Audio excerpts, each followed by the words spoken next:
The recording has started. Are we in sync? Nope. Try this. Are we in sync now? Sort of. Let's try portrait. Are we in sync? Yeah, a little more than before. No, not really. Let's go back to video. Are we in sync? Yeah. Well, now, always remember Super Dave Bistula, the tall, white, gothic vampire alien, coming to you from Mount Sinai Hospital on Cavendish Boulevard, right near the corner of Haywood. North of the train tracks, which is north of Fleet Road, which if you go more east becomes Van Horn. Here in the area of Côte Saint Luc, Super Dave Bistula of Montreal, Quebec, Canada. So, it seems to me that there's no end to the lies that this Jane Roe, Norma McCorvey, as to what she is saying. No end in sight at all. Sad. Because on her deathbed, she said that she lied about being pro-life when she joined a Christian group. She says she was receiving money from them, and that she didn't believe in pro-life either. When she did, the thing is, when she was part of this pro-life, or rather, when she got baptized. Oops.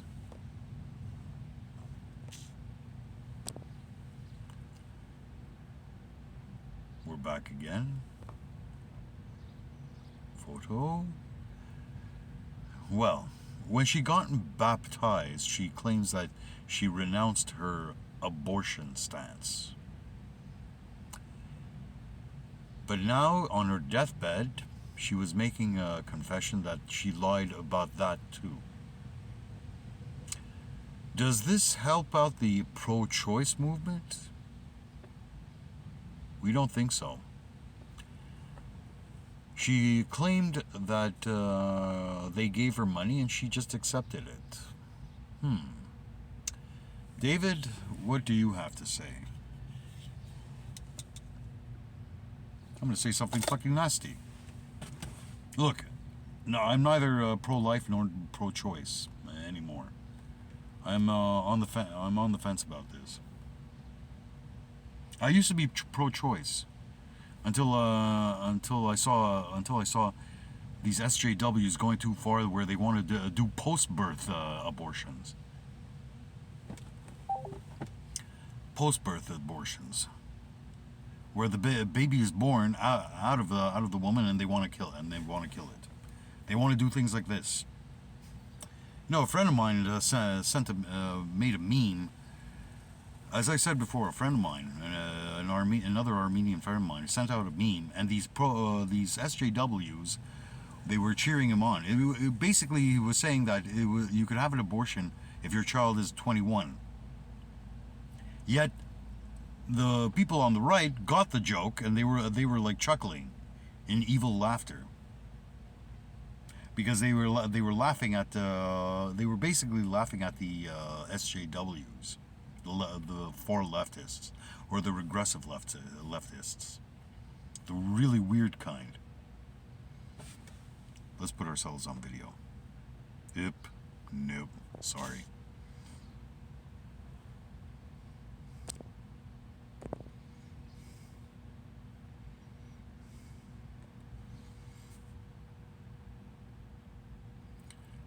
At any rate, we're just gonna close this window, this camera for now, and we will make ourselves into a small little tidbit. Okay, so here we go. Here goes nothing.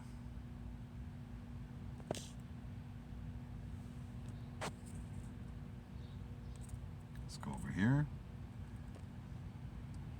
Menu, camera. Hi.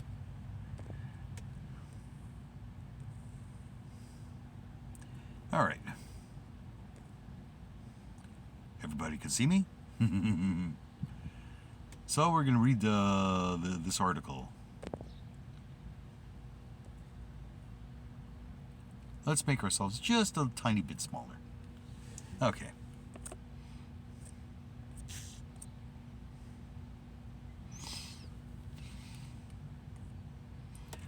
Okay, Jane Roe from Roe versus Wade made a stunning deathbed confession. Now what? Here's a bit. Oh boy!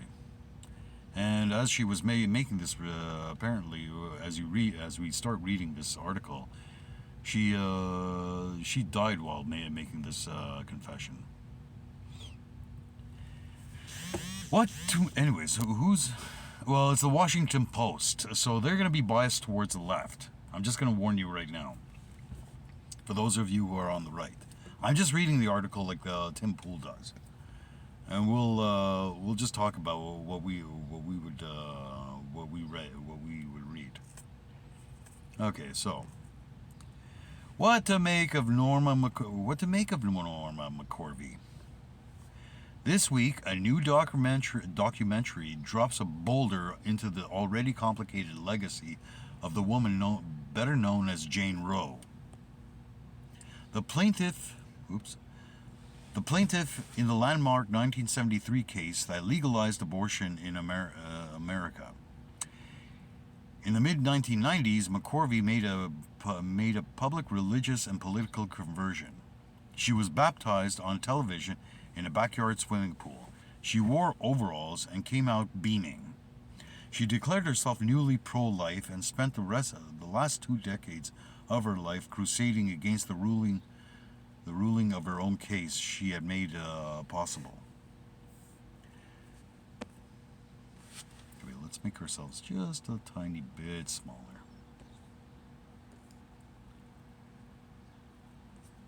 But in AKA Jane Roe, premiering Friday on FX, McCorvey turns to the camera with an oxygen tube dangling from her nose, tells director Nick Sweeney, "This is my deathbed confession." She never really supported the anti-abortion movement. She tells Sweeney in a scene filmed in 2017, "I took their money, and they put me out in front of the camera and told me what to say. That's what I'd say." Okay, it was all an act. It was all an act? The director asks. "Yeah," she says. I was good at it too." Okay, we'll just stop right there, and I'm gonna just let you know. Norma, you are a fucking liar. Now we're gonna read about your life, how abusive your mom. I guess how strict your mom was, or abusive. I'm not sure. But you see, the thing is, you acting this out. That's on you, Norma, or Jane Roe, or whatever the fuck your name is. Anyways, let's continue reading. The revelation comes 60 minutes into the 80-minute documentary. By minute 70, McCorvey has died, succumbed to illness, leaving the people she knew on both sides of the polarizing cultural debate in America slack-jawed and stunned. That's right. So, you're thinking that only the pro-choicers were stunned? Well, the pro-lifers stunned? You pro-choicers or you pro-abortionists should be stunned as well. Yeah, but anyways, they are stunned. And also, I'm going to add that they shouldn't even be using Jane Roe or Norma McCorvey, because apparently she was playing with both of you.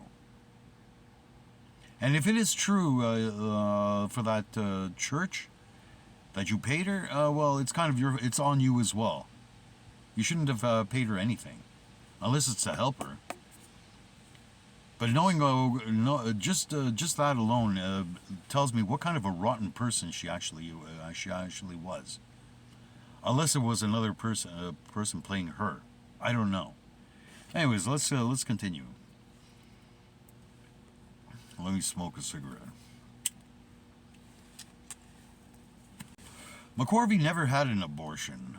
Never had an abortion. A lot of people don't realize that. By the time the Supreme Court handed down its decision, she'd been forced to carry out her pregnancy. The child had already been adopted. Well, whatever. It was her third time giving birth. One daughter had been primarily raised by McCorvey's mother. McCorvey placed the second child for adoption. McCorvey strung together low-paying jobs in Texas, and at various points struggled with substance abuse. She wasn't prepared to become a parent. Her desperate circumstances were what made her a suitable plaintiff. If she had money to travel to a locale where abortion was already legal, her attorneys would have been able to argue that the current state-by-state solution placed an impossible burden on their client.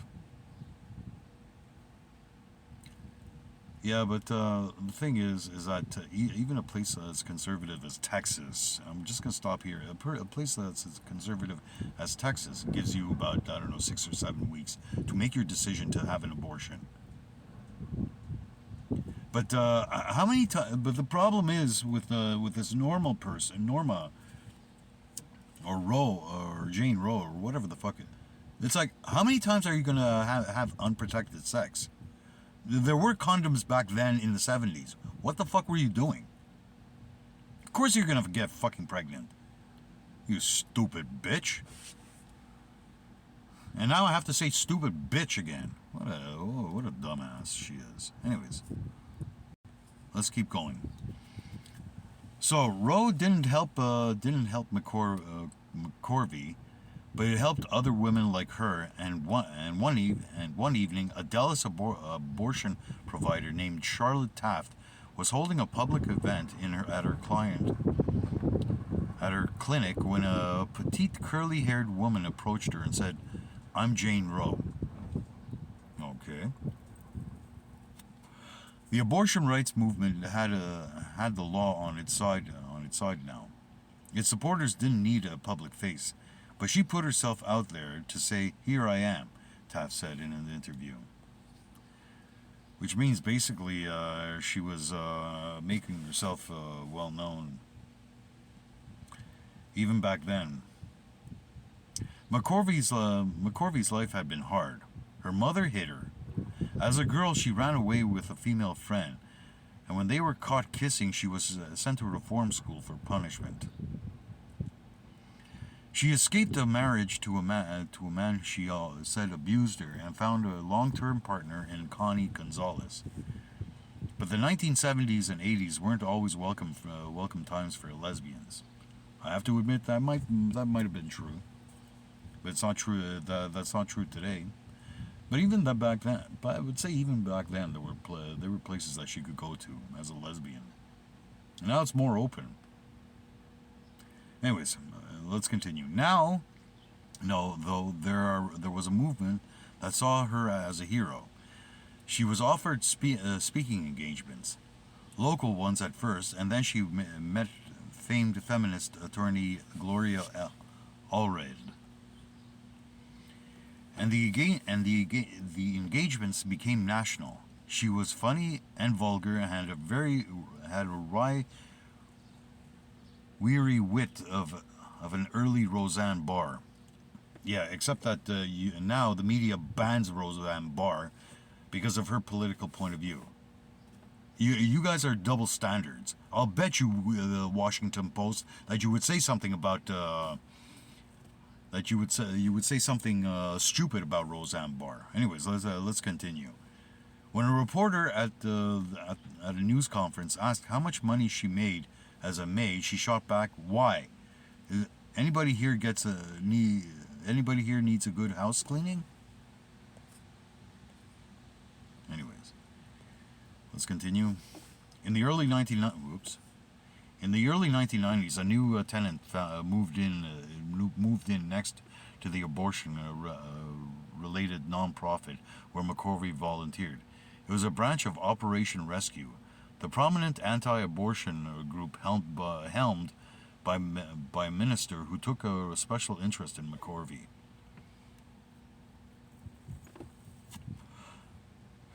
When I think about Norma, one of her yearnings in life was to be good, says Taft. Being a poster child of the pro-choice movement, she got to be a hero. She got to meet celebrities. She got to have applause and give speeches. But then they told her she was finally good. Anyways, yeah. So she already made. She had just the fact that she got to meet celebrities tells you what the Hollywood is like. Complete leftism. Anyways, Rob Schenck, then a leader of the anti-abortion movement in Washington D.C., remembered opening an email in 1995 from a professional acquaintance in Texas. Norma McCorvey had been saved, the email said. She would be on their side now. Okay. Whatever. I regret now that I thought of this, Schenck said in an interview. But Norma was the equivalent of a world-class trophy. Yeah, she made herself into a trophy. She made herself into a whore for both sides. That's what I would say. McCorvey's conversation with was a cinematic story, a morality play, and who you thought was good or bad depended on entirely what you thought of abortion. McCorvey was either bad, then became good, or she was good and then became bad. Whatever. Jesus Christ, man. I'm sorry, but she was just acting out. That's it, on both sides of the fence. Anyway, so let's continue. The thing is, we want our stories to be tidy, Taft said, and humans aren't tidy. That's true. McCorvey certainly wasn't. That's true. So she tells the truth on her deathbed. Nice. Sometimes something that abortion rights activists might not realize. In the 1980s, when McCorvey was on their team, she would sometimes call Taft late at night. Usually she'd been drinking. Sometimes she was introspective. Occasionally she seemed to regret the starring role she played in America's morality play. The playgrounds are all empty, and it's because of me, Taft said. McCorvey said one night.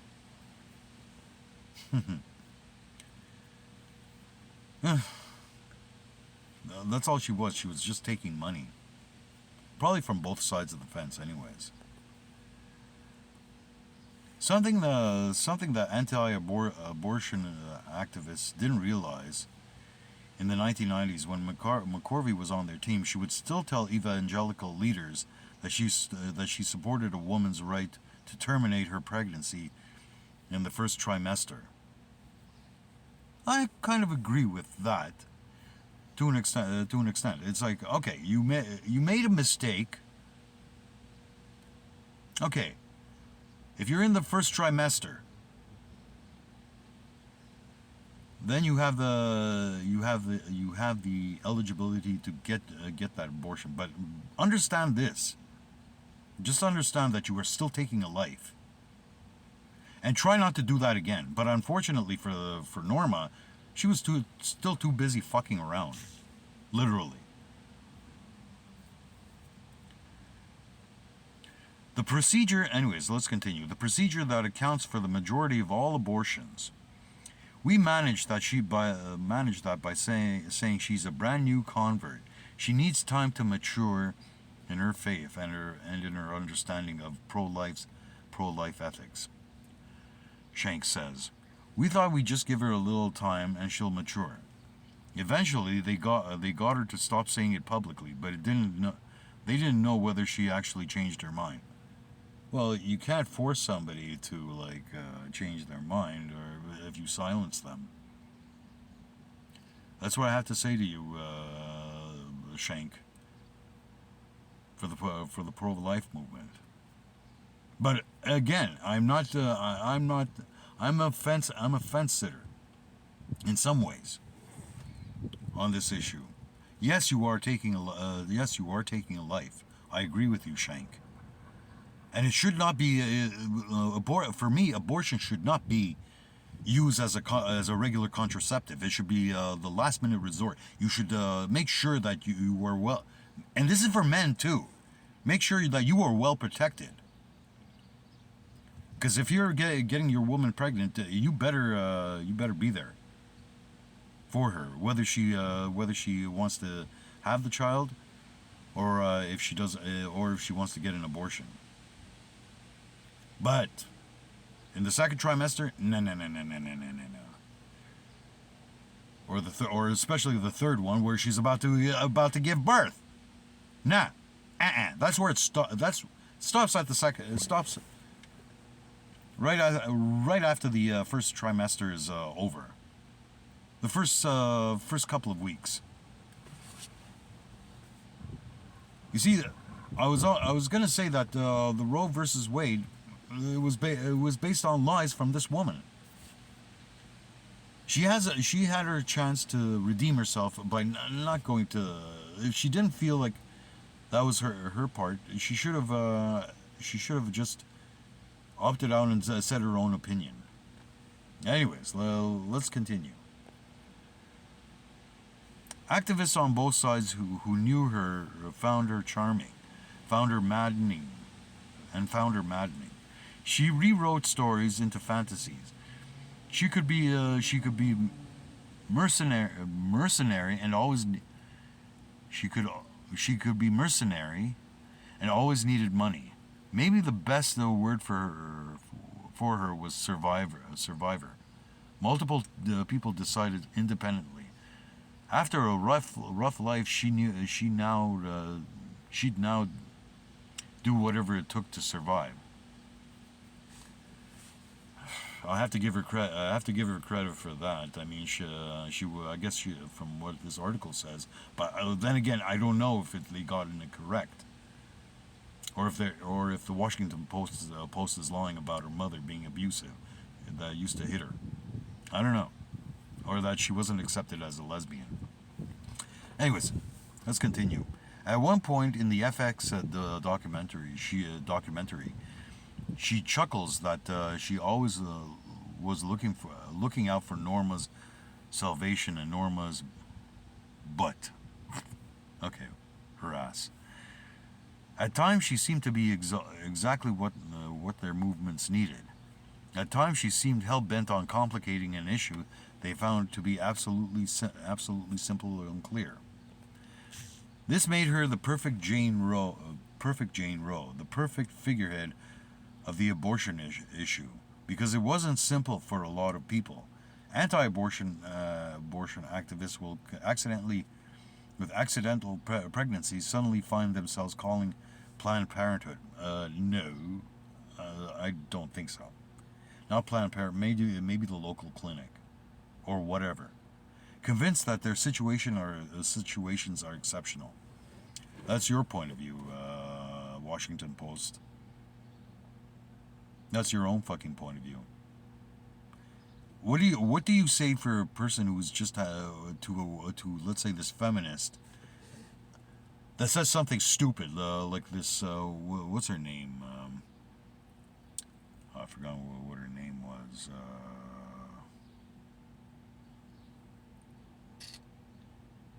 Shit.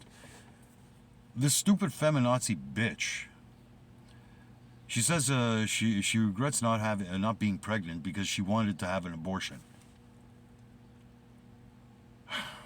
Fuck, I forgot what her name was. But what the fuck? This is what your movement is about?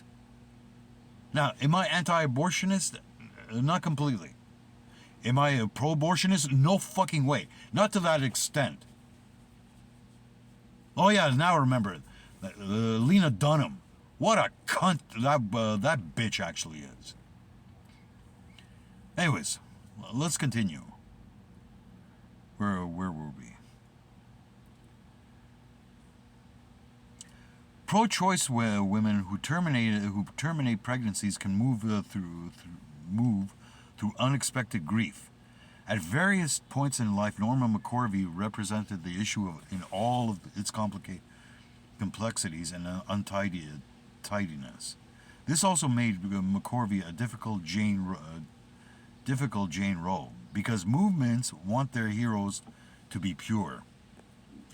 I'll give you that much. Nick Sweeney wasn't sure that McCorvey would agree to his documentary. He's been turning down interview requests for years or demanding payment, which is journalistically unethical. Sweeney says she gave her a modest licensing fee to use her family photos and personal video footage in the documentary. He thinks she agreed to participate because she knew she was nearing the end of her life, and because Sweeney hadn't approached her with an agenda. He didn't want to make an abortion rights or anti-abortion film. He wanted to know about her as a person. There is a temptation to reduce her to something like a trophy or an emblem if it's important to know where there was someone or was a real person. Sweeney says. People on all sides wanted to be the person that suited their aims in a lot of ways. She just wanted to be herself. Does Sweeney believe that McCorvey was telling the truth in her bombshell revelation that she was faking it for the anti-abortion movement? Yes, but does he also believe that she experienced a sincere religious conversion? Yes. Okay. Are you sure? That's where I'm questioning. Did he ask whether she regretted anything about choices over the past 20 years? Yes. Okay, well maybe I could give her that. And what did she say? She said no.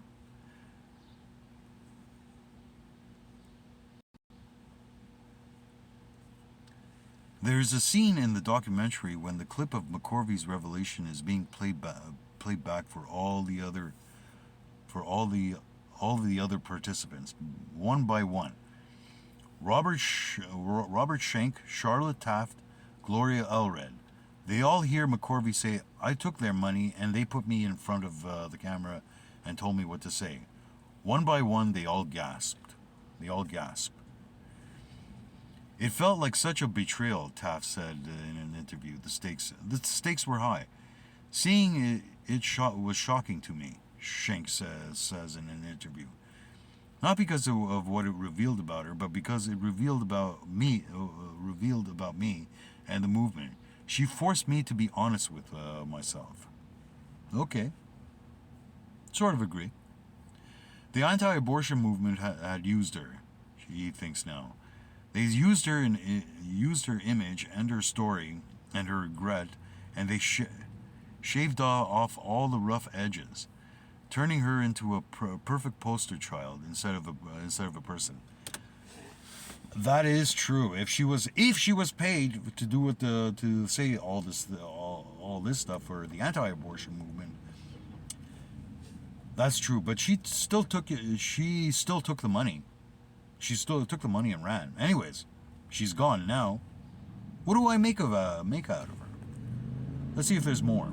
Yeah, there's probably still more. Which is so easy for people to do with abortion. Get so caught up in scrambling for the moral high ground, you forget about the women underfoot. In recent years, Schenck has had his own reckoning with abortion. He used to be an absolute, no exceptions, no excuses, no justifications. In recent years, his position has softened. He understands why some people's life circumstances might make abortion the best fit for them, and he's grows disillusioned about the public debate around abortion. Realizing how much the political leaders on both sides had exploited this issue, that seemed to be very problematic and morally and ethically, Schenck says. I'm not ready to celebrate abortion. I'm not ready to celebrate abortion. I think it still represents a tragedy and a failure.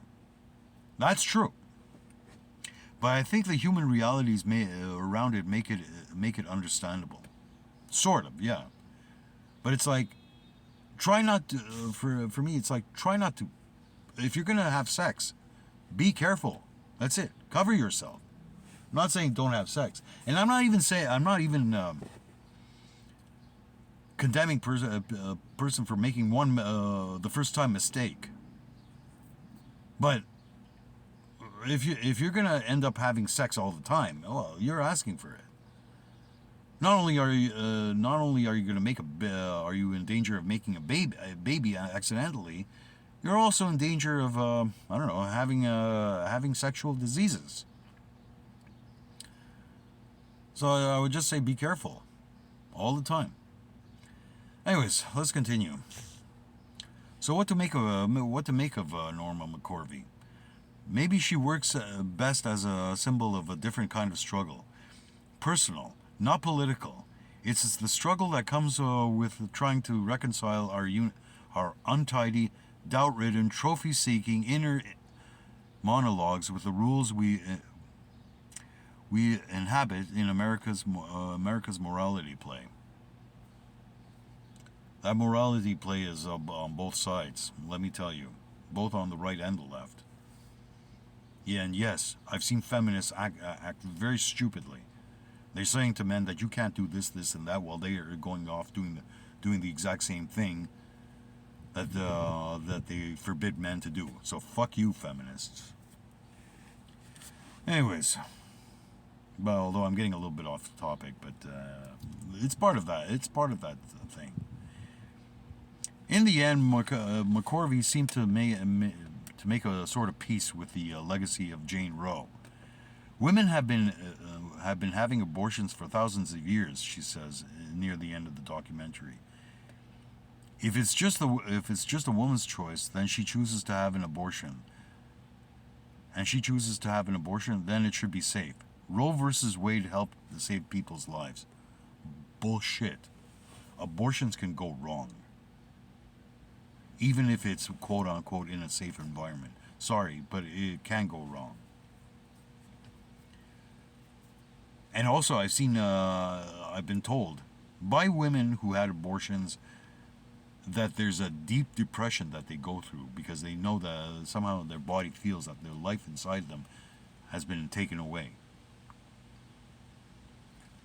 So it's not a very lighthearted issue. Go get an abortion.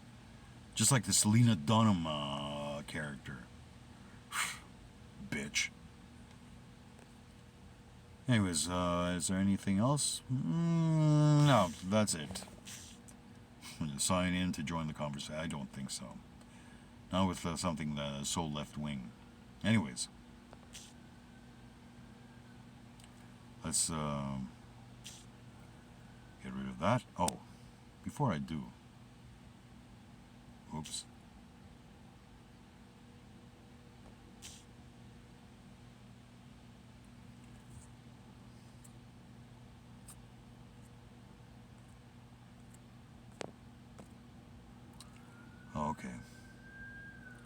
get rid of this.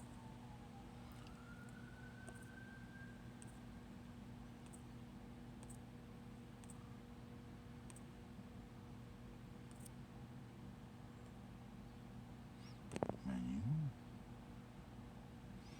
Camera. Okay. And we're going to share this. We're going to share this article in the description below. Copy. Come on, baby.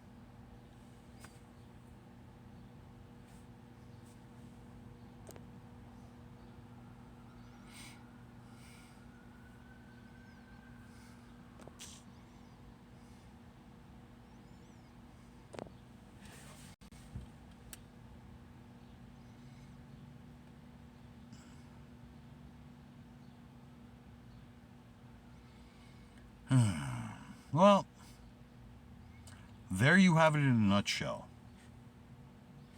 Oh boy, I'm out of sync.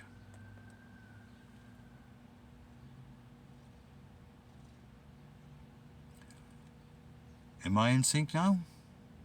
No, I certainly am not.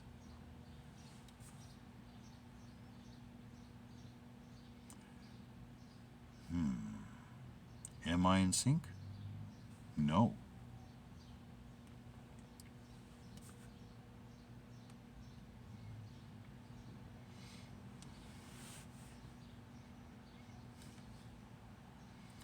Well. Okay, anyways, like I said, there you have it in a nutshell. So, for those who think, who fucking think that Norma was on either side, no. She was just taking money. Whether it's justified or not, I'm not sure. I can't justify her either, because any person that sees what she's doing, she would be, they would be,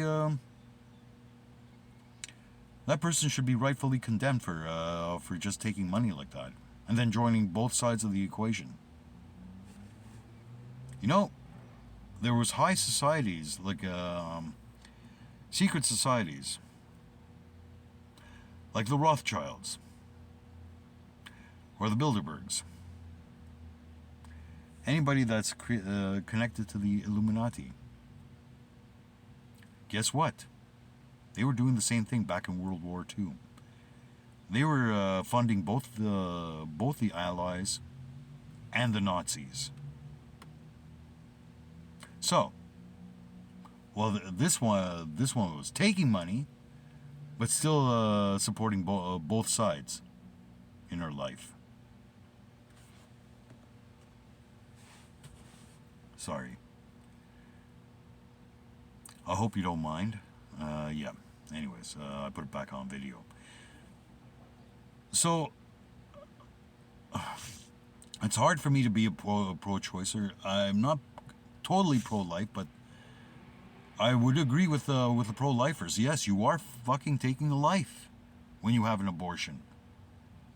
So you, as the Armored Skeptic said one time in one of his videos, you do your best to avoid the situation of getting an abortion.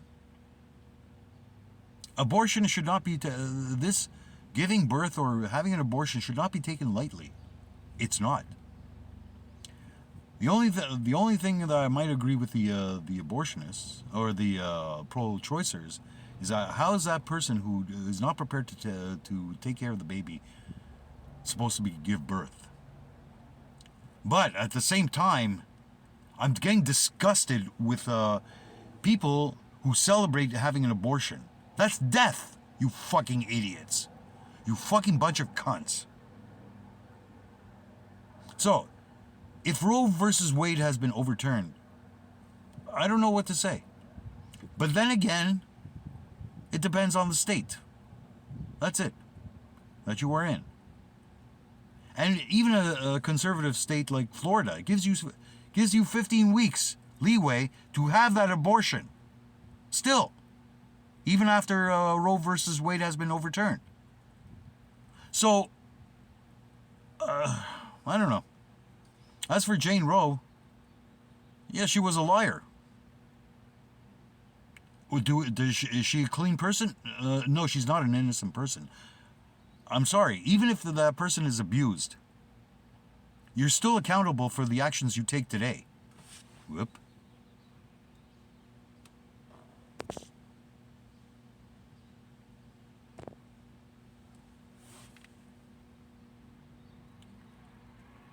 Am I in sync? Let's try it again.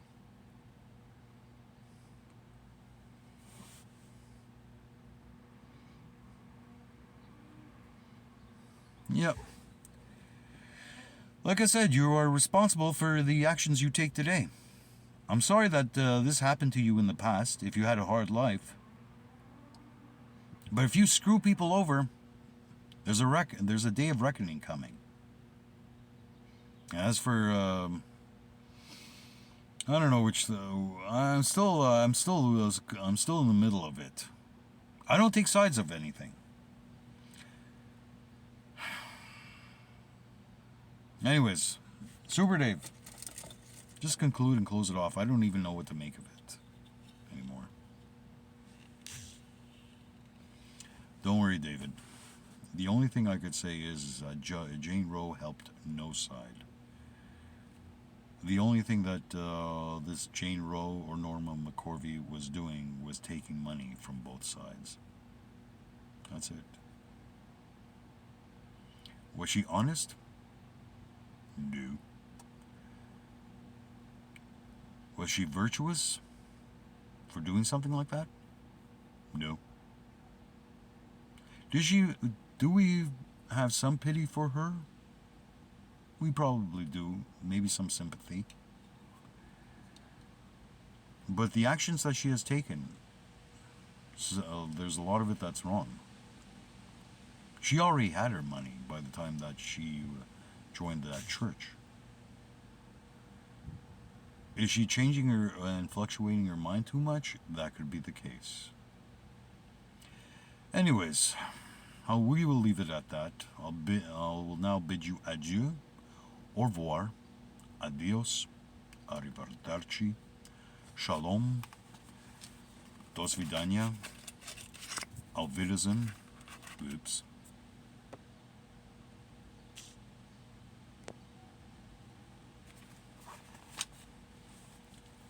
Auf Wiedersehen.